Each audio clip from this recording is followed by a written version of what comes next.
What a night, huh? Thank you, Buffalo. We did it. Oh, what a year. We kicked off the campaign at Asbury Hall last November, and then we got to work. The work began with simple conversations. I wanted to hear what was on people's minds, so I went door to door. From the crisp November air to the icy sidewalks in January, I kept walking. People opened their doors. They invited me into their warm houses to sit at their kitchen table. They told me their concerns. We talked about the hopes for the future of our city. One person after another told me their most cherished memories of a better Buffalo. They pointed at vacant lots, and they told me about neighbors who used to live there. They told me about the block parties they used to have. They told me about the prides they have in their neighborhood. But they told me how badly they wanted their children and grandchildren to experience the best version of Buffalo, just like they did. These folks have never lost hope. They never lost faith that a better Buffalo was possible. And I took those conversations to heart, but I also heard about a city government that has been failing at the basics for too long. Filling the potholes, plowing the streets, fixing the community centers, opening the pools. All these little things, they add up to a lack of trust in city government. Every person I talked to agreed that Buffalo deserves better. Yeah. So I made my campaign about delivering on the basics. For the last 11 months, I brought this message to voters. We can get the little things right, and we can take on the big, tough issues like poverty, lead poisoning, and affordable housing crisis. These will be my priorities. I spent time in every corner of the city. I've been in homes, music festivals, picnics, churches, parades, rallies, community forums. If something was going on, I was there. But everywhere I went, our message of change was resonated. Then came the June primary. With the support of many people in this room, we knocked it out of the park in June. We celebrated that night. Then we got back to work. But that leads us all to tonight. And the people of Buffalo have spoken again, louder, clearer, and more resoundingly. They said, Buffalo deserves better. And to these people, I say it's an honor of a lifetime to have been elected as the next mayor of City of Buffalo.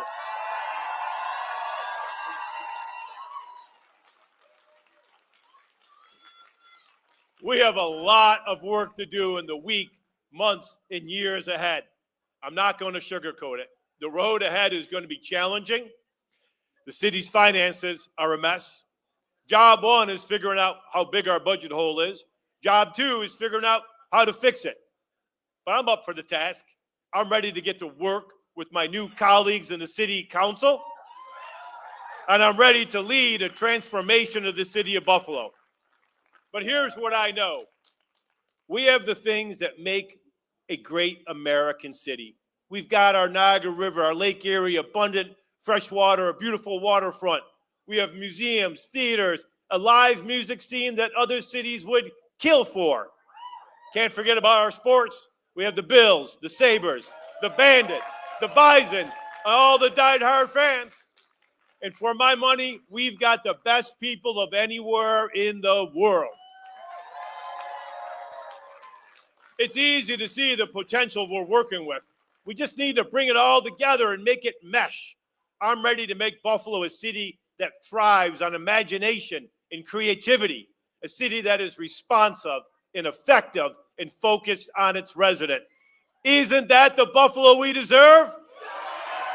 Do you think we can build that Buffalo? Are we going to get the better Buffalo in our future? We know we're going to make it happen because we've got that belief, and I'm going to have a great team behind me. But I couldn't have done any of this without so many of the people that I want to thank, and I'll try to thank as many as I can. Campaigning It's tough on families. And my family has been through many campaigns now, but I couldn't do it without their support. To my wife, Kathy, thank you for always being at my side.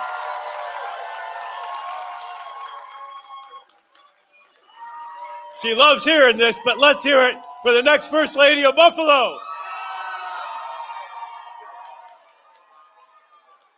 And to my daughters, Kate, Bridget, and Aaron, my aunts and uncles, my cousins, many of whom are behind me today, a lot of whom traveled from far away. Thanks for your constant support.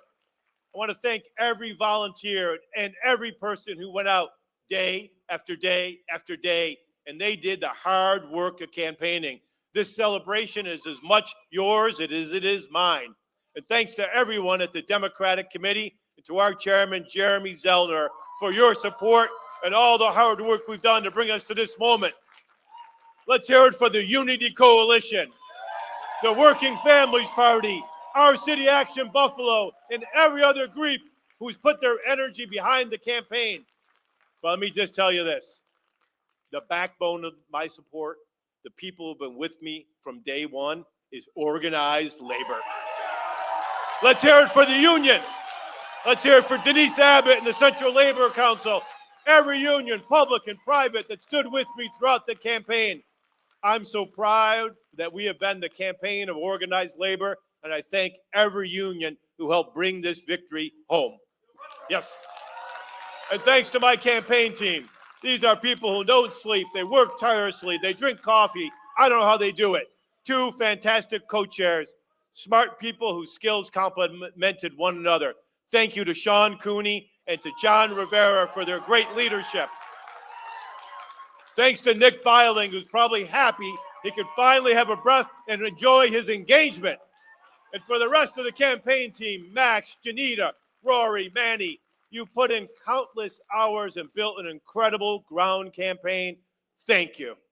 And to my government team, Cody, Gabby, Ian, Quentin, Joanne, Kate, Bria, Sarah, and Hannah, running this campaign and also doing a Senate job, it's a lot of work, a tall task. I couldn't have done it without you.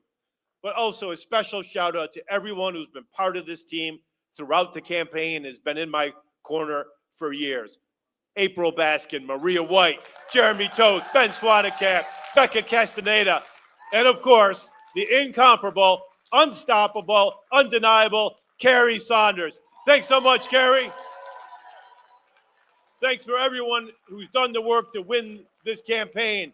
Thank you to Annie and everyone at Berger Hirschberg, Mike Pacifico and Samantha White, our finance team, Isaac and the folks at Berlin Rosens, the Parkside Group, Greg and everyone at SKDK, Mike the numbers guy and everyone at GBAO, and to my personal security blanket, my all-around smart guy, Alex Navarro McKay. You're all dedicated a lot of time and passion to this campaign, and I am forever grateful. And of course, thank you to everyone who donated from this campaign, from small donors to large donors. We had more than 1,500 people donate to the campaign, and that is a terrific showing. Thanks to everyone who endorsed and led their voice to this movement. Without this broad coalition you see in this room, it wouldn't have been possible. So give yourselves a hand. Tonight's been a great night for Democrats in Buffalo, Erie County, and across the nation. Congratulations to Kevin Hardwick. Congratulations to maintaining the Democratic majority and the county legislator, Sean Lavin in Amherst, Cheektowaga Supervisor Nowak and his great team. And let's just pause for a minute. Tonight, Cheektowaga elected the first African-American elected official in Tiffany Lewis. We killed it on the national stage, governors in New Jersey and Virginia. The people are standing up to the MAGA movement all around the country, and we're winning. We're going to keep winning next year into this midterms, and we're going to get our country back. We deserve a government that's competent and focused on improving people's lives at the national level, the state level, and right here in the city of Buffalo. We all know the journey that our city's been through in its history. We've had our ups, we've had our downs, The last generations have been tough, but we never lost hope for a better future. Adversity, it's nothing new to Buffalo. When the city falls down, we band together, we get back up. Even in the depths of the Great Depression, Buffalonians look to the future. Way back in 1932, the Art Deco masterpiece that is City Hall was formally dedicated. Despite the Depression, the people of Buffalo, thousands of them, gathered for the joyous occasion. A big, beautiful building of steel and sandstone. And look at that building. It's an inspiration to the future. At the dedication, then Mayor Charles Roche stood before the crowd in City Hall and said, "We are here to dedicate this new City Hall as a symbol of the unfaltering love of a free and enlightened citizenship. Here before the world, let us renew our allegiance to Buffalo and resolve in our hearts to place the common good above all other considerations." That sounds pretty good, doesn't it? Even during the worst of time, Buffalo came together with hope and to lift each other up. I know things seem tough now. I know we have a big hill in front of us, but when the things get tough, the city of good neighbors, we buckle down. We look for the positives. We work together. Today, it's the beginning of a new era in Buffalo. My administration is going to feed off the beating heart of the cities. I know our best days are yet to come, and we're going to work every day to deliver them. It's time to rebuild our neighborhoods. It's time to invest in every community and every parts of the city. And it's time to build a city hall that's responsive to the needs of its people. It's what the people of Buffalo expect from their government, and it's what we are going to deliver, because Buffalo deserves better. Thank you to everyone who's been on this journey with me. Now let's get to work.